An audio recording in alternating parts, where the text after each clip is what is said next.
हुजूर शौहर पर बीवी का क्या हक है? तो आपने फरमाया जब वो खाए यानी शौहर खाए तो बीवी को खिलाए, जब लिबास पहने उसे भी पहनाए, उसके चेहरे पर ना मारे, उससे बदसूरत ना करे, और अगर समझाने के लिए उससे अलहदी करनी पड़े तो घर में ही अलहदी करे। अल्लाह अकबर। एक बार हजरत उमर फारूक रज़ी अल्लाह अन्हु की बारगाह में इसलिए दौरा दूसरे सवाल किया।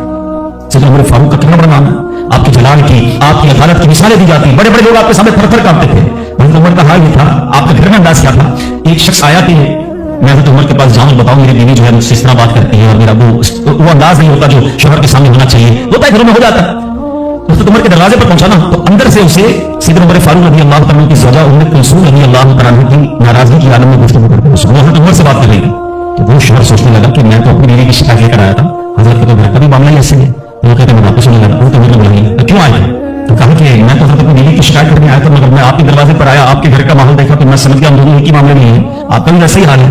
अब हजरत उमर ने जो उनकी तरबियत फरमाई ना, आपने फरमाया मेरी बीवी के मुझ पर चंद राइट्स हैं, चंद हुकूक हैं, मुझे इससे चंद फायदे हासिल होते हैं जिसकी बिना पर मैं इससे दरगुजर करता हूँ। पहला ये कि ये मेरे लिए जहन्नम की आड़ है, मेरा दिल इसकी वजह से हराम कामों से बचा रहता है। नंबर दो, जब मैं घर से निकल जाता हूँ ये मेरी खजांची बन जाती है, यानी मेरे माल की निगहबान बन जाती है, मेरी गोबर बन जाती है, मेरे कपड़े धोती है, मेरे बच्चे की परवरिश करती है, मेरे लिए रोटियां और खाने पकाती है।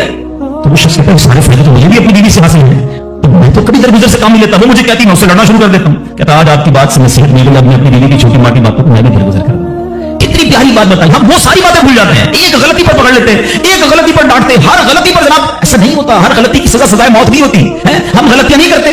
अगर जिस तरह हम अपनी बीवी को गलती पर डांटते वो डांटना शुरू करते फिर क्या हाल होगा?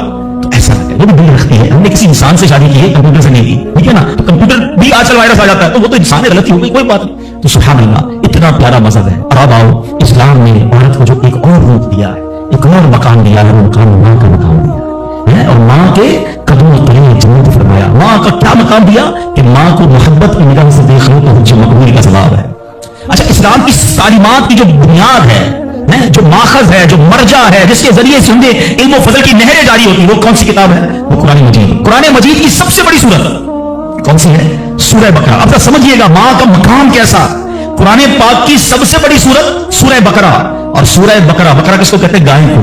ये कौन सी गाय थी? ये दुनिया की सबसे कीमती गाय थी। अगर इस तफसीर को पढ़े ना तो अल्लाह अकबर, पता ये चलेगा कि कुरान पाक की सबसे बड़ी सूरत, उसका जो सेंट्रल आइडिया है, जो मेन टॉपिक है, वो भी माँ का अदब ही है। वो नौजवान को उठाना, इसने माँ की खिदमत की, और अल्लाह ने उस खिदमत का सिला ये दिया कि एक ऐसी गाय उनको मिल गई कि जो सोने के वजन के मुताबिक बेची गई। तफसीली वाकया है, वाकया पूरा बयान नहीं करता, इशारा दे रहा हूं कि सूरह बकरा का भी अगर पैगाम पढ़े, मुफस्सिरीन ने लिखा कि सूरह बकरा का पैगाम यह है कि अपनी माँ का अदब करे, अपने वालिदैन का अदब करे, और जब वालिदैन का अदब करता है अल्लाह ऐसे नवाजता है, गैब के खजानों से नवाजता है। और माँ की दुआएं, अल्लाह अकबर। हजरत बायजीद बिस्तामी कितने बड़े अल्लाह के वली हैं, आपके बारे में आता है। एक बार सऊदी की जाते थी, माँ के लिए माँ ने पानी मांगा। आज की माँ पानी मांगे तो बेटा कहता है खुद पी लो माँ, बल्कि बच्चे माँ से पानी मांगे होते हैं, बिस्तर पर बैठकर माँ को ऑर्डर चला दो, अम्मी पानी ले आओ, अच्छा चाय बना दो, अम्मी ये कर दो। यार माँ है या होटल वाली है?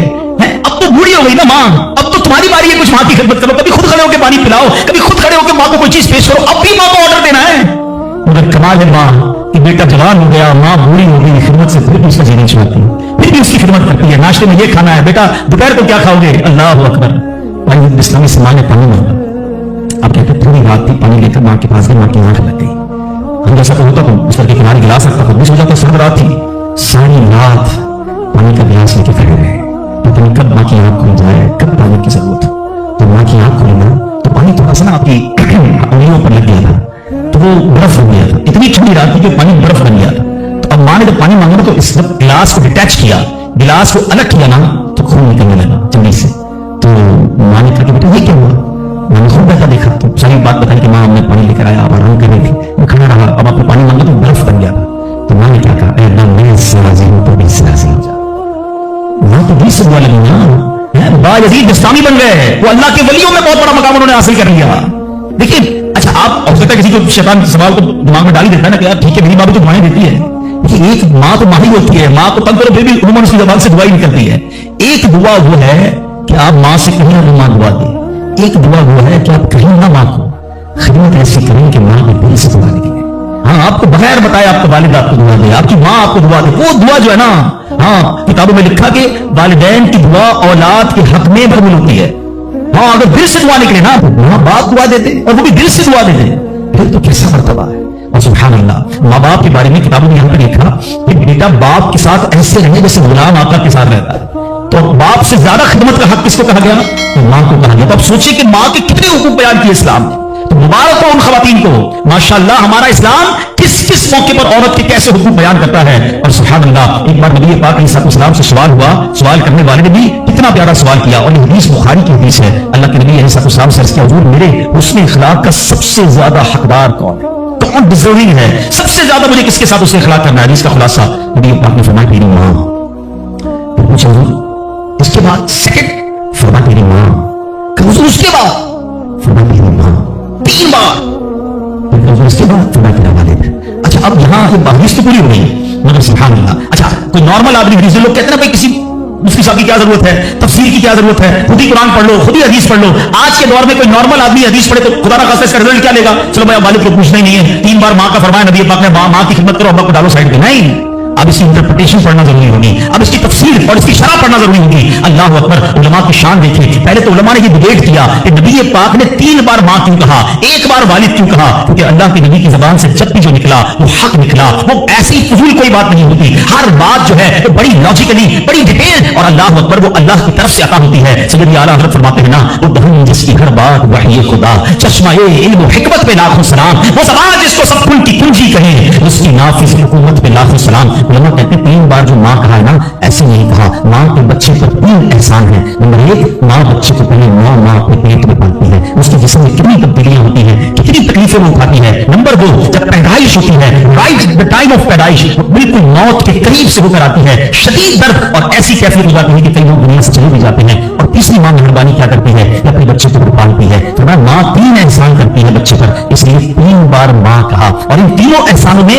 والد ایک احسان کرتا ہے, وہ بچے کو پالنا ہے, اس لیے 1 بار والد کہا. سبحان اللہ, ایک لفظ حکمت بڑا ہے. اب علماء کہتے ہیں اس حدیث کا مطلب یہ ہوگا کہ عزت والد کی زیادہ کرے گا اور خدمت ماں کی زیادہ کرے گا, یعنی والد کا بھی احترام ہے. اللہ اکبر, یہ ہماری شریعت ہے. اسلام سے پہلے کے حالات دیکھیں نا عورتوں کے بارے میں, حیثیت کیا تھی کہ مردوں کی خواہشات پورا کرنے کے لیے کھلونا تھی. عورتیں دن رات مردوں کی خدمت کرتی, محنت مزدوری بھی عورتیں کرتی, اور جو کچھ کماتی وہ مردوں کو دے دیا کرتے. مگر وہ ظالم مرد ان عورتوں پر کچھ بھی خرچ نہ کیا کرتے, عورتوں کو جانوروں کی طرح مارتے پیٹتے تھے. ذرا ذرا سی بات پر عورتوں کے کان, آنکھ اور ناک کاٹ دیا کرتے تھے, عورتوں کو دردناک سزائیں دے کر قتل کر دیا کرتے. باپ کے مرنے کے بعد, اب دیکھیں کیا تھا اسلام سے پہلے, کہ باپ کے مرنے کے بعد جس طرح اس کے لڑکے جائیداد کے مالک ہو جاتے تھے, اس طرح اپنے باپ کی بیوی یعنی اپنی ماں کے بھی مالک ہو جاتے تھے. ماں اللہ اپنی ماں کو لونڈی بنا کر رکھتے تھے. اللہ اکبر, عورتوں کو ان کے ماں باپ, بھائی بہن, شوہر کی میراث میں کوئی حصہ نہیں ملتا تھا. عورتیں کسی چیز کی مالک نہیں ہوتی تھی. عرب کے بعض قبیلوں میں تو یہ ظالمانہ دستور تھا کہ بیوہ ہو جانے کے بعد عورتوں کو گھر سے باہر نکال کر ایک چھوٹے سے تنگ اور تاریک جھونپڑے میں 1 سال کے لیے قید رکھا جاتا. کھانے پینے اور تمام ضرورتیں اسی جھونپڑے میں پوری کیا کرتی تھی. بہت سی عورتیں گھٹ گھٹ کر مر جاتی, جو زندہ رہ جاتی وہ 1 سال بعد ان کے دامن میں اونٹ کی مینیاں ڈالی جاتی, اور ان کو فورس کیا جاتا کہ کسی جانور کے بدن سے اپنے بدن کو رگڑے. پھر اسی گندی حالت میں پورے شہر پر ان کا چکر لگایا جاتا تھا, اور گویا یہ اعلان ہوتا تھا کہ اس عورت کی عدت ختم ہو گئی ہے. اللہ اکبر, ایسی رسمیں تھی, ایسے رواج تھے. عورتیں دل بلاتی, روتی, تڑپتی, مگر ان عورتوں کے زخموں پر کوئی مرہم رکھنے والا نہیں تھا, کوئی فریاد سننے والا نہیں تھا. اللہ اکبر, 12 ربیع الاول کی صبح صادق کے وقت کائنات میں ایک ایسا نور جلوہ گر ہوا, ایک ایسی شخصیت آئی جہاں جس نے جہالت کے اندھیروں کو ختم کیا, وہاں ساری دنیا کی عورتوں کے لیے ایک ایسے دکھ کا مداوا بن کر آئے. نبی پاک علیہ السلام ایسے احکامات لے کر آئے, اتنی پیاری شریعت اور مذہب لے کر آئے, اس میں اللہ کے دین نے عورتوں کو ایسا مقام عطا کیا کہ سبحان اللہ, عورتوں کی قسمت کا ستارہ چمک اٹھا. اسلام کی بدولت ظالم مردوں کی ظلم و ستم سے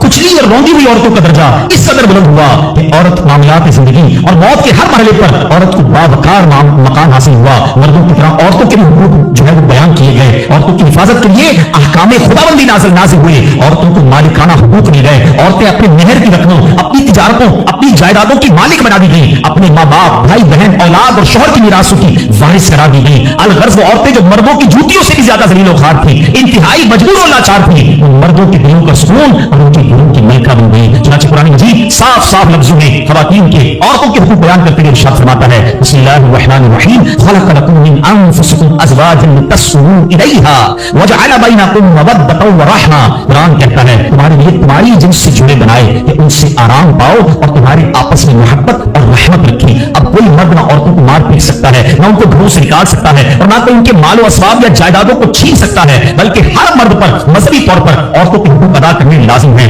اللہ اکبر! گویا اسلام نے ظلم کا دروازہ بند کر دیا